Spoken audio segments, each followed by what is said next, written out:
Entonces es un tema muy amplio. Voy a tratar de ser breve, pero la idea es que reconozcamos bien que es una paciente que está con un trastorno hipertensivo del embarazo. Entonces, eso vamos a enfatizar bien. Entonces, esta es nuestra unidad de cuidados intensivos maternos, donde la enfermera lidera el cuidado de la paciente gineco-obstétrica crítica, ¿no? Somos un hospital referente que viene de provincia y de la misma de acá de los conos norte y sur de Lima, ¿no? Tenemos se ha creado otra unidad de cuidados intensivos, tenemos una UCI 1, una UCI 2, ¿no? Por lo mismo el ingreso de pacientes muy complicado, se ha venido por conveniente incrementar más camas. Entonces ahora contamos con 10 camas.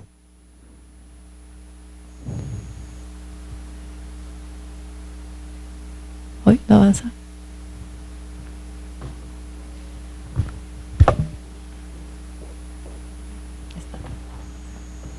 No funcionaba Bien, según la Organización Mundial de la Salud, ¿qué dicen ellos? ¿Qué señalan? Que las causas de muerte materna principalmente son los trastornos hipertensivos del embarazo, ¿no? Y que se da mayormente en los países en vía de desarrollo, ¿no? Pero ¿qué dice los objetivos del desarrollo sostenible en el tercer objetivo, ¿no? Donde los países se han reunido, y en eso también está nuestro país, ¿no? Es reducir la mortalidad materna a una razón de 70 por 100.000 nacidos vivos. Entonces, esa es la responsabilidad, nosotros como enfermeras, que tenemos que colaborar y estar inmersos en esto. No va a salir, era de color de acá. Entonces, dice que en todo el mundo los trastornos hipertensivos del embarazo constituye una de las complicaciones más habituales del embarazo y son responsables de un importante porcentaje de mortalidad materna y perinatal, especialmente en lugares de escasos recursos. En América Latina, la cuarta parte de muertes maternas han sido asociadas a complicaciones derivadas de los trastornos hipertensivos del embarazo, preeclampsia y eclampsia, y también el síndrome de Gel, que es la complicación más dañina, puedo decir, ¿no? Entonces, destacan como principales causas de morbilidad y mortalidad materna perinatal. Son una causa de morbilidad severa, discapacidad a largo plazo y muerte entre madres embarazadas y sus bebés, el cual sigue siendo un problema de salud materna en el país. Esta es la situación de muerte maternas en el Perú. O sea, el Perú ocupa, dice, el 10º lugar de países con alta tasa de mortalidad materna en América Latina, ubicándose por encima del promedio. Estas muertes maternas a complicaciones durante el embarazo, el parto y puerperio, que muchas veces surgen por no cumplir los protocolos establecidos que hay en nuestras instituciones, no los cumplimos a cabalidad. Y también que el personal no está bien capacitado y empoderado para manejar este tipo de pacientes.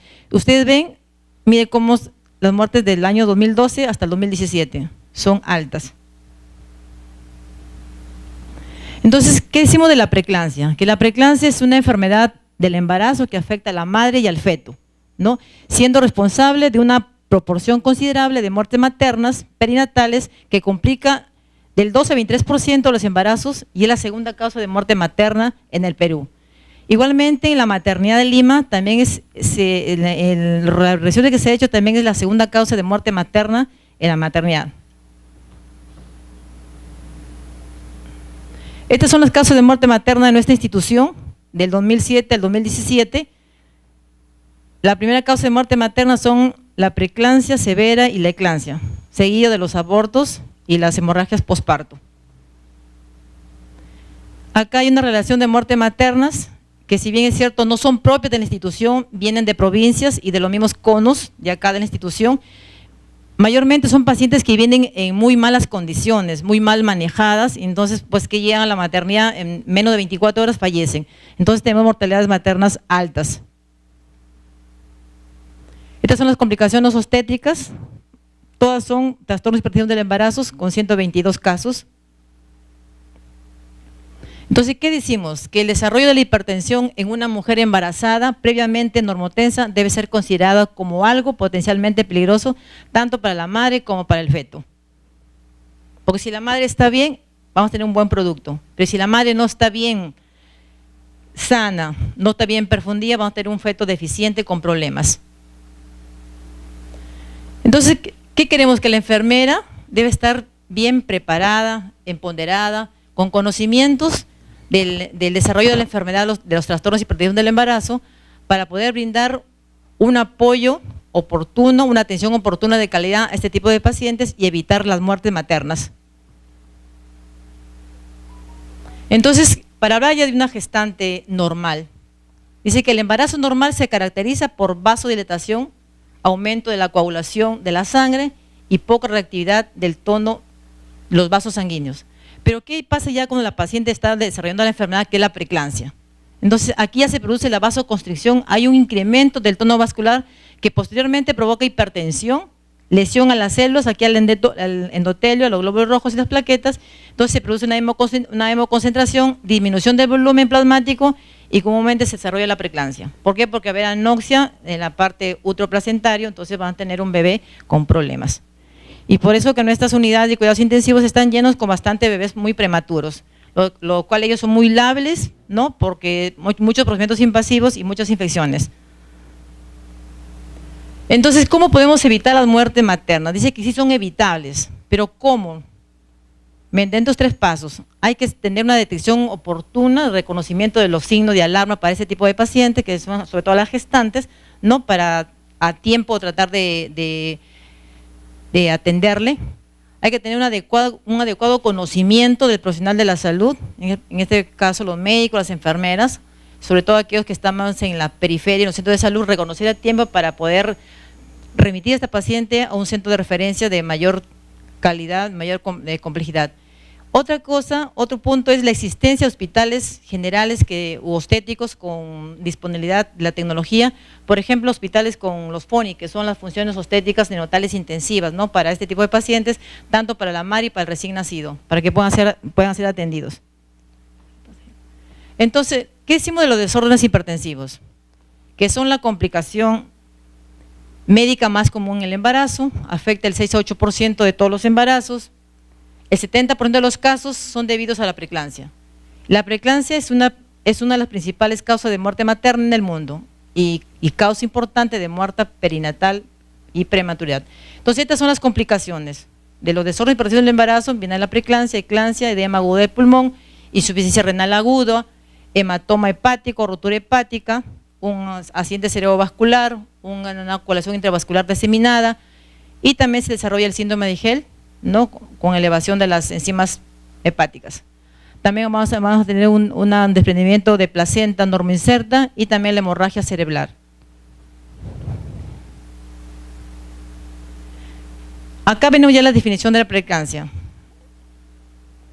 ¿Qué vamos a decir? Solamente que la preeclampsia vamos a encontrar en las pacientes que mayor de 20 semanas de gestación, que vamos a encontrar presión arterial mayor de 140 a 90 milímetros de mercurio y proteínas en orina.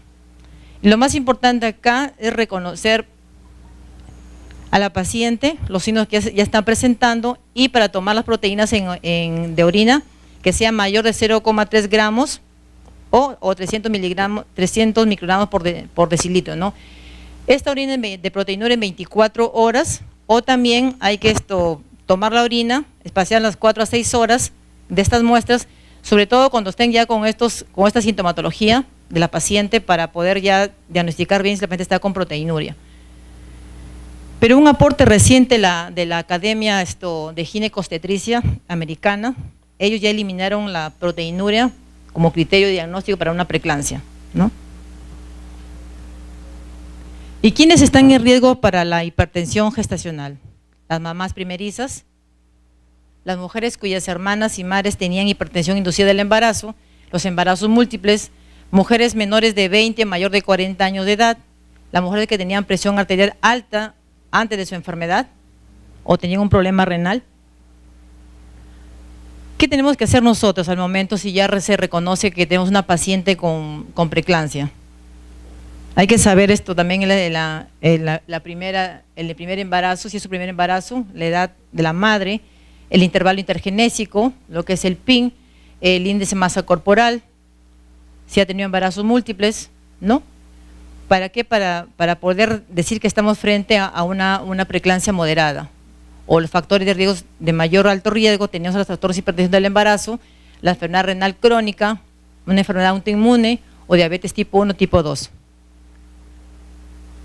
En preeclampsia debemos interrogar a la paciente si está con cefalea, hay visión borrosa, hay dolor de epigastrio en el cuadrante superior derecho, tiene náuseas, vómitos, hay vigilancia estrecha, la vigilancia estrecha de los parámetros hemodinámicos maternos, hay que vigilar la diuresis, los datos del laboratorio.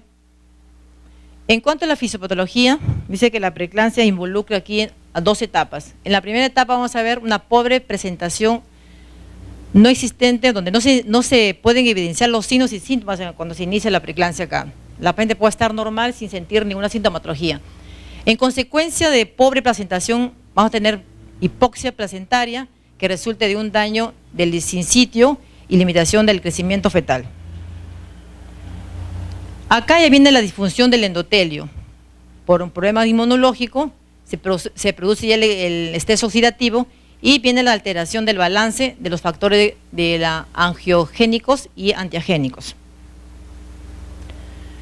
Como ya tenemos un compromiso en el vaso del endotelio, entonces hay una circulación pobre acá en el útero. Entonces, como hay una irrigación muy pobre, vamos a tener problemas a nivel renal, donde aquí sufre el endotelio, hay pérdidas de las proteínas en la orina, hay una disminución de la presión colosdemótica, por lo tanto hay una hipopresión a nivel del riñón. Y a nivel del sistema nervioso central, también la paciente presenta pues cefaleas, ¿no? Y la paciente empieza a convulsionar. En el parte de nivel hepático, aquí las enzimas se elevan, ¿no? Va a haber deterioro de la cápsula de Gleason, hay una inflamación y por lo tanto puede producirse acá una rotura hepática y se desencadena la enfermedad produciendo un síndrome de Hell. Entonces, en esta enfermedad, como es una enfermedad del endotelio, el síndrome es clínico causado por una disfunción generalizada, compleja del endotelio materno y por lo tanto va a estar marcada por una vasoconstricción generalizada secundaria a una disfunción del endotelio vascular. ¿Por qué sirve el endotelio aquí? Su importancia del endotelio y su función es mantener la integridad vascular, impedir la agregación plaquetaria, la influencia del tono del músculo liso y la pared arterial. Pero cuando ya este endotelio ya está alterado, ¿qué va a haber? Va a haber un incremento de la permeabilidad vascular, ya sea a nivel renal, hepático, cerebral, ¿no? Va a haber una trombosis de plaquetas y se incrementa el tono vascular y vienen los problemas. Igual a nivel renal, ya decimos, disminución de riesgo sanguíneo, vasoespasmo renal, hay disminución de la diuresis, hay oliguria por vasoespasmo, hay una filtración glomerular, por lo tanto el ácido úrico va a aumentar y se produce la hipocalciuria. A nivel del hígado, los depósitos de la fibrina, por la destrucción de las hemolis de estas células, hay depósito de orina, de fibrina en el seno de la microcirculación hepática, produce lesión isquémica, necrosis hepatocelular y por lo tanto la distensión de Gleason se va a inflamar y vemos acá hay las hemorragias periportales, se da la rotura hepática y eso se presenta un caso en cada 45 a 260.000 gestaciones. A nivel cerebral, igual hay vasoespasmo cerebral, convulsiones, si viene la eclampsia, ¿no? La alteración de la regulación del tono vascular, hay cefaleas, hay fotopsias, escotomas donde la paciente dice veo estrellitas, veo lucecitas, entonces ya es una alerta porque la paciente está posible o candidata para que pueda convulsionar, entonces hay que estar preparados. Entonces, en resumen de la preeclampsia, el diagnóstico se da a partir de la 20 semanas de gestación, presión arterial mayor mayor que 140 a 90 milímetros de mercurio, con presencia de proteinuria, ¿no? Por excepción de antes de las 20 semanas, enfermedad del trofoblasto gestacional o síndrome antifosfolipídico severo o embarazo múltiple. Y también decimos esto, antes se decía preeclampsia severa, preeclampsia leve, moderada, pero esos criterios ya no se están usando hoy en día, en la maternidad solamente se está usando lo que es preeclampsia con signo de severidad y preeclampsia con signo de sin severidad. En preeclampsia con signo de severidad encontramos acá la presión arterial, ¿no?, de 140 a 90, en 2 ocasiones que se midan las pacientes separadas, descansada, después de las 4 horas y se va a mantener en esta presión, pero vamos a tener presencia de proteinuria de 300 miligramos en 24 horas sin criterio de gravedad. Entonces una paciente que no tiene cefaleas, no tiene dolor, está prácticamente sin molestia, pero la presión está alta, ¿no? Esa es una alerta para nosotros que tenemos que estar monitoreándolo, ver cómo está el flujo sanguíneo, cómo está la paciente, cómo se siente, hay dolor, hay fosfenos, tinitos y todo, eso es sintomatología. Cuando ya estamos con una preeclampsia con signo de severidad, esta paciente ya requiere de manejo de cuidados intensivos o un área muy propia para que sea esto como la unidad de cuidados obstétricos, ¿no? Acá la paciente ya va a tener una presión arterial mayor de 160 a 110 milímetros de mercurio. Entonces, con presencia de proteinuria bien marcada, asociada, ya con daño del endotelio. ¿Por qué? Porque hay una disminución de la diuresis, hay una oliguria acá marcada. Proteinuria va a estar mayor de 5 miligramos en 24 horas. Las alteraciones de las enzimas hepáticas están alteradas al doble. Hay alteraciones hematológicas, por ejemplo, las plaquetas van a estar en menor de 100.000. Yo veo plaquetas menor de 100.000, entonces ya estoy frente a una preeclampsia con signo de severidad, ¿no? Entonces, ¿qué es importante la enfermera cuando se gestiona todos los análisis de laboratorio? Yo tengo que saber los resultados del laboratorio, cuándo es normal. Si no me puedo acordar, por lo menos en mi sala de mi escritorio, tener los análisis de laboratorio ahí, los valores normales, para poder gestionar y llamar al médico. Porque sucede a veces cuando tenemos personal nuevo, vienen los resultados del laboratorio, los tenemos ahí en la mano presente, y no le comunicamos al médico como no le tomamos importancia. Entonces tú tienes que estar, la otra enfermera que tiene mayor liderazgo, mayor experiencia, tiene que estar ahí monitoreando a la otra colega. ¿Sabes qué? Avísale al médico porque están alterados. Alterados o no, se tiene que gestionar sus laboratorios, ¿no? Para poder avanzar con el diagnóstico. Si no, la paciente nos puede complicar. En eclampsia, acá ya vienen las convulsiones tónico-clónicas, entonces ya la complicación de la preeclampsia. Entonces, hay convulsiones tónico-clónicas, van a ser generalizadas de un coma inexplicado en la segunda mitad del embarazo o durante el parto porperio o no atribuible a otras patologías. Porque a veces la paciente puede ingresar a la emergencia, está en el servicio, no tiene ninguna sintomatología de presión arterial, pero a las 24 horas empieza a hacer presión alta y desarrolla una preeclampsia. Y esos casos se han dado. Entonces, en esa parte, paciente puérpera en la institución, que es puérpera de parto cesáreo, parto normal, la enfermera tiene que estar controlada cada 20, las primeras 2 horas, cada 20 minutos, de ahí lo vamos alargando cada hora y preguntando a la señora cómo se siente, ¿no? Para evitar esto. ¿Por qué? Porque a veces la presión arterial media trepadora y te das cuenta y ya está con presión alta. O si no, han convulsionado, si el paciente estaba, hasta ni el médico vio los criterios que no se sintieron al inicio, pero la paciente convulsionó en el servicio. Entonces, en preeclampsia severa, paciente con menor de 34 semanas, si es una paciente estable, inicia maduración pulmonar, ¿no? Eso para el bebé. Y si es una paciente inestable, interrumpen el embarazo, ¿no? Pero si una paciente mayor de 34 semanas, bueno, inician sulfato de magnesio, también interrumpe el embarazo, ¿no? Pero también inician con sulfato de magnesio la paciente. Eso como no, para poder darnos cuenta en la gestación de la paciente, la semana de gestación. Aquí ya viene el manejo de cuidado de enfermería en pacientes con preeclampsia. Entonces, cuando ya tenemos el diagnóstico ya de preeclampsia, ¿no? Con criterios de severidad o sin severidad, la paciente debe ser admitida a una sala de cuidados obstétricos o la sala de labor de parto, o ya sea en los cuidados intermedios de UCI, ¿no? Acá ya hay que evaluar, buscar los daños de órganos blancos, buscando datos de focalización o alteración del estado de la conciencia de la paciente.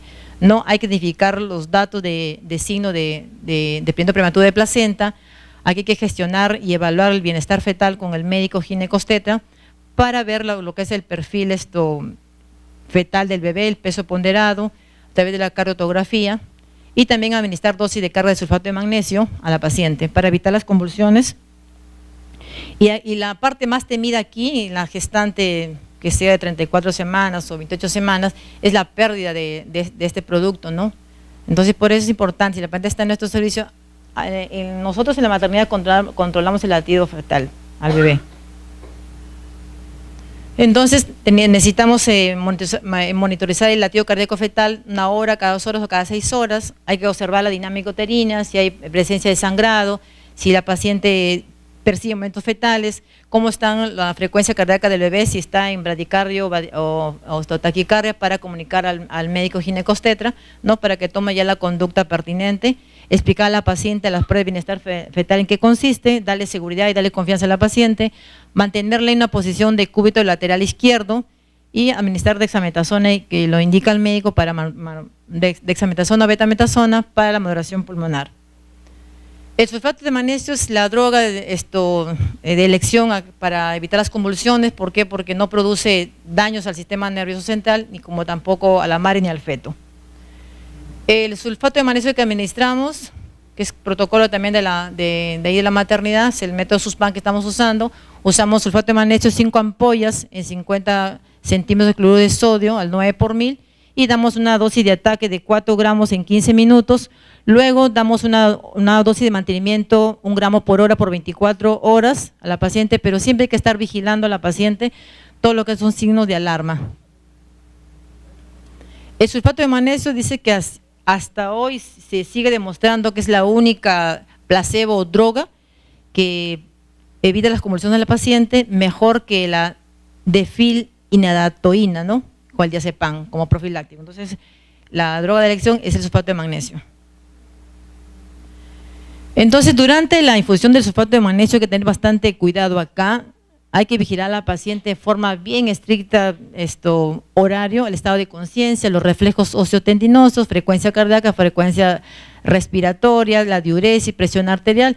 Porque si mi paciente no orina, yo tengo que ya estar pensando mi foquito de alarma, porque la paciente no orina, ya debe haber un compromiso acá. La presión está hipotensa, yo tengo que suspender el sulfato.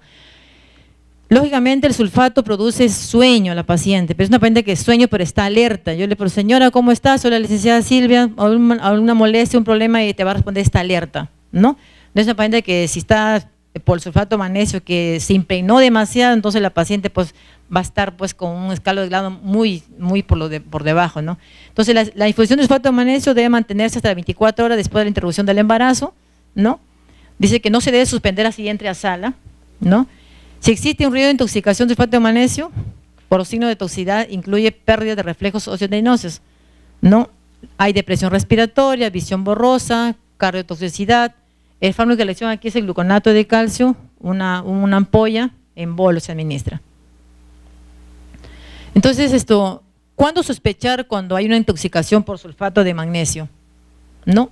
Estos son los signos y síntomas. Dice que normalmente la dosis del rango terapéutico es de 4 a 2 o 8 gramos, ¿no? Que la paciente debe tener, que estamos infundiendo al paciente. Pero si estamos acá con de 9 a 12, lógicamente la paciente está con náuseas, somnolencia, visión doble, porque siempre le preguntamos a la paciente, señora, ¿cuántos dedos ve acá? Ella te va a decir, ¿me puede leer esto? Para poder evaluar a la paciente, ¿no? La paciente va a tener dificultad en el habla, debilidad generalizada, hipotensión arterial. Lógicamente, si tiene hipotensión, yo tengo que suspender el sulfato. Y la paciente no orina, yo tengo que suspender el sulfato. O también hay fiebre, ¿no? El flushing, la paciente empieza con la cara toda enrojecida, ¿no? Pérdida de reflejos osteotendinosos y la oliguria.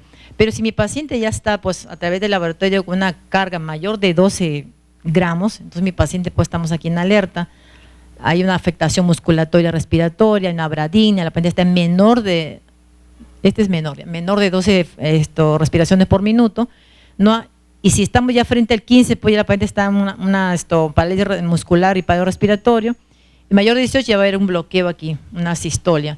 Entonces, que no pase, porque hay servicios en la maternidad donde no está la enfermera, ahí lo maneja la obstetriz, pero son pacientes sin signo de preeclampsia, sin signo de criterio de severidad. Entonces, también tienen personal nuevo, la paciente está con sulfato y le preguntas, ¿han muerto pacientes en los pisos? Y le preguntan a la obstetriz y le dicen licenciada, pero ¿y la paciente cómo está la presión? Ah, no, dice, cuando yo iba la paciente estaba dormida. Yo la llamaba, se quedaba dormida, pero no valoraba. ¿Y cuándo tenía depresión? Dice, tenía 8,4. Y ella seguía con sulfato, orinaba, no solamente tenía 20 y seguía con el sulfato. Cuando ya ella llama, la paciente se había muerto. Y siempre pasa eso. Entonces nosotros estamos en la lucha por entrar a los puerperios.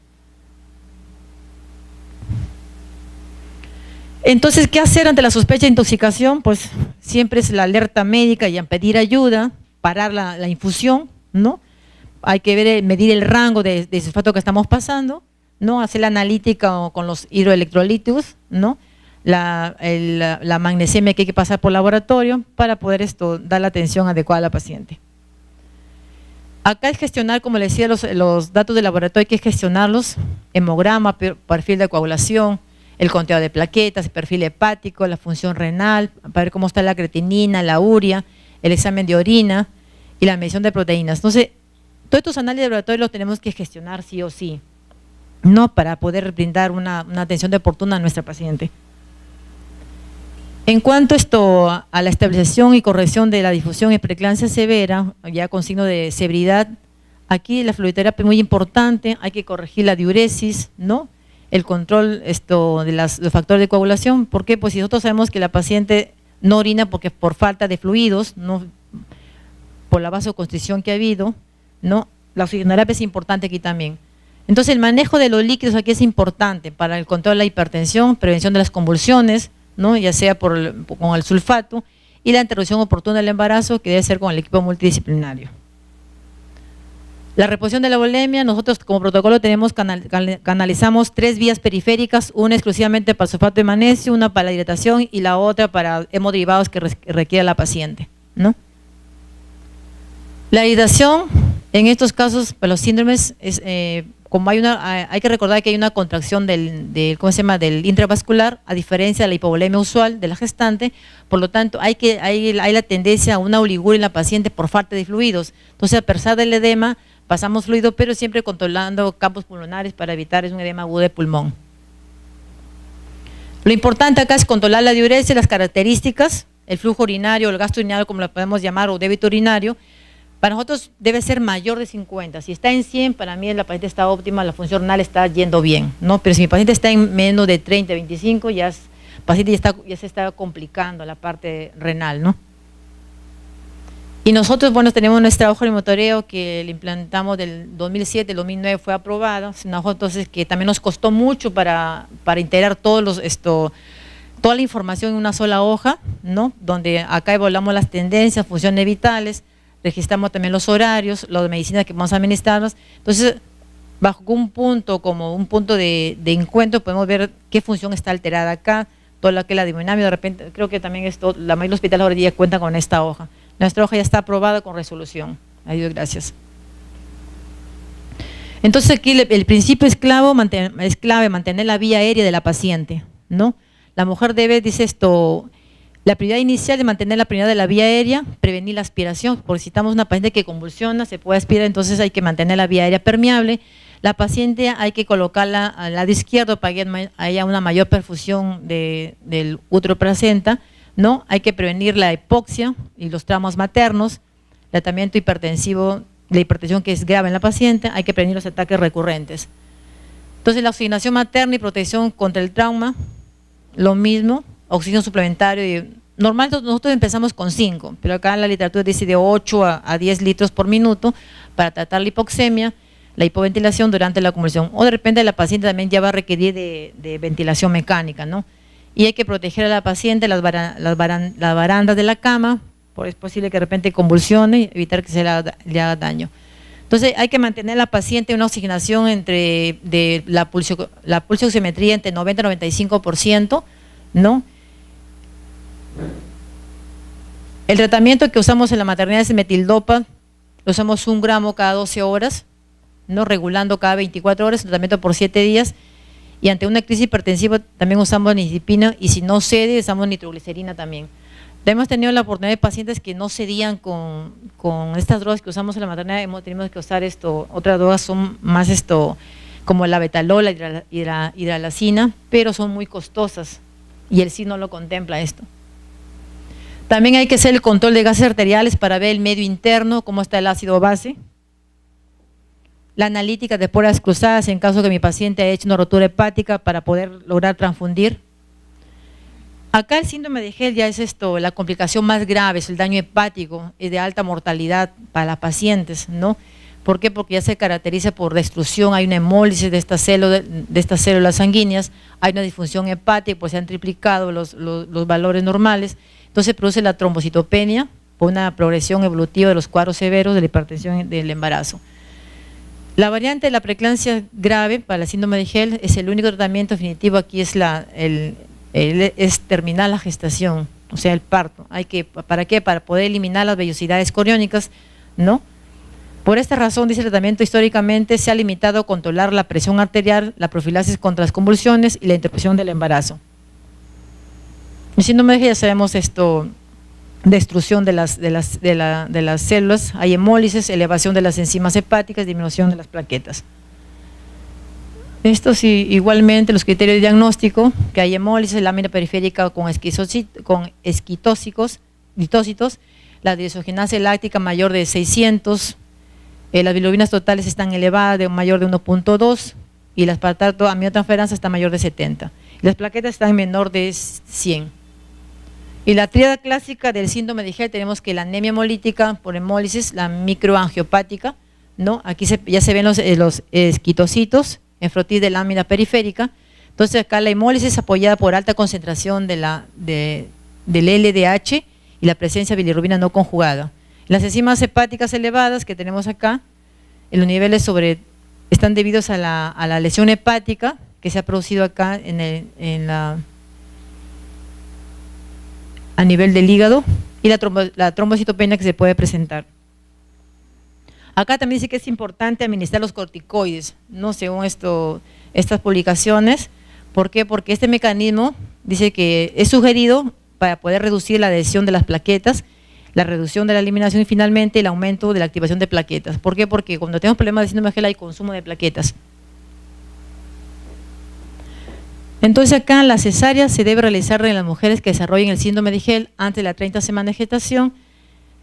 Si por si una paciente debe tener 28, 24 semanas, pues lógicamente el equipo de médicos, como junta médica, tendrá que hablar con la paciente para poder terminar la gestación, porque es un bebé, un producto no viable para la vida extrauterina. Entonces, ¿por qué? Porque va a estar en una unidad de cuidados intensivos neonatales, expuesto. Entonces, es hablar acá con la familia para salvar la vida de la madre, porque lamentablemente es así, ¿no? Una de las consecuencias del síndrome de Gel es la rotura hepática, que también hemos tenido bastantes casos de rotura hepática. Es la complicación más grave. Normalmente la paciente va a sentir dolor en el cuadrante superior derecho, distensión abdominal, dato de irritación peritoneal, hipotensión arterial asociada a dolor, palidez, taquicardia, requiere una laparotomía de urgencia. La paciente va a quedar con un empaquetamiento hepático, la técnica de abdomen abierto. Estábamos usando la bolsa de Bogotá, pero hoy en día usamos ya lo que es el sistema VAC, ¿no? La paciente va a requerir de que esté sedada, ¿no? Y hay que evitar los picos de presión alta a través de ventilación mecánica, y la restricción de la movilidad aquí queda un poco restringido. El sistema VAC que estamos usando en el servicio. Es importante también medir el perímetro abdominal y la presión intraabdominal para ver si no estamos frente a un síndrome comportamental. Los grados de hipertensión arterial que tenemos acá, para medirla se mide en posición supina, ¿no? En el punto cero, en línea media axilar a ese nivel, con la cresta ilíaca, se toma al final de la aspiración.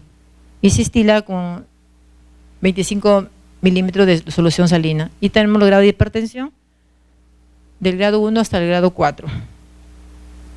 Acá también es importante transfundir los hemoderivados, porque como estamos frente a una paciente con rotura hepática, con trastornos de coagulación, entonces hacemos transfusiones masivas, a veces en un día hacemos como más de 40, 60 paquetes entre plaquetas, plasmas y críos y también paquetes globulares. Entonces aquí también demanda el trabajo rápido de la enfermera, para poder también tener la oxigenación de los tejidos y de los órganos de la paciente. Las complicaciones maternas por el síndrome de Gel, pues tenemos bastantes complicaciones, ocurre el 70% en mujeres con eclampsia, hay hemorragia intracerebral, ceguera transitoria, paro cardiorrespiratorio, daño hepatocelular, disfunción renal, mayormente están con diálisis las pacientes, ¿no? Hay coagulopatía de consumo y siguen hipertensas. Sin embargo, aquí el daño cerebral por la hemorragia o la isquemia puede darse como resultado secuelas neurológicas permanentes en las pacientes y puede ser causa de muerte. En resultado de futuros embarazos, las mujeres con antecedentes de preeclampsia, lógicamente la van a volver a repetir a tener estos episodios, van a tener abrupto de placenta, parto prematuro, restricción de crecimiento intrauterino y mortalidad perinatal.